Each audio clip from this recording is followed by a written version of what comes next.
Un robinet sans la moindre goutte d'eau, voilà le quotidien d'Albert et de sa famille.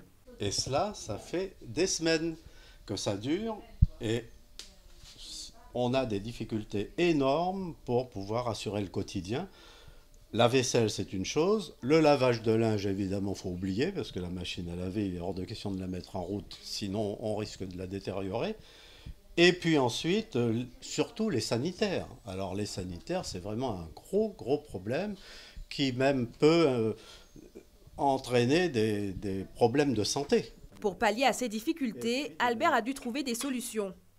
Parmi elles, des lingettes nettoyantes, mais surtout une bonne réserve d'eau. Donc un budget supplémentaire concernant les récipients nécessaires pour les réserves d'eau.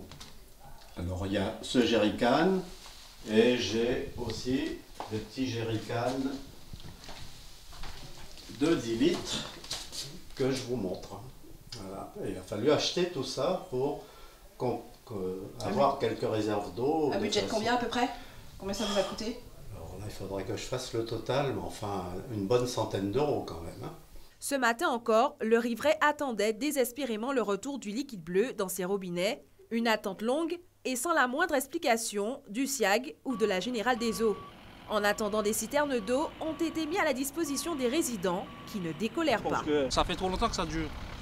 Hein, il faut que les responsables trouvent une solution parce que à chaque carême, c'est comme ça et puis on commence à en avoir marre. Quoi. Monsieur Hernandez, il faut que vous fassiez vite pour nous, hein, avec l'argent du peuple. Hein, aidez-nous. Merci.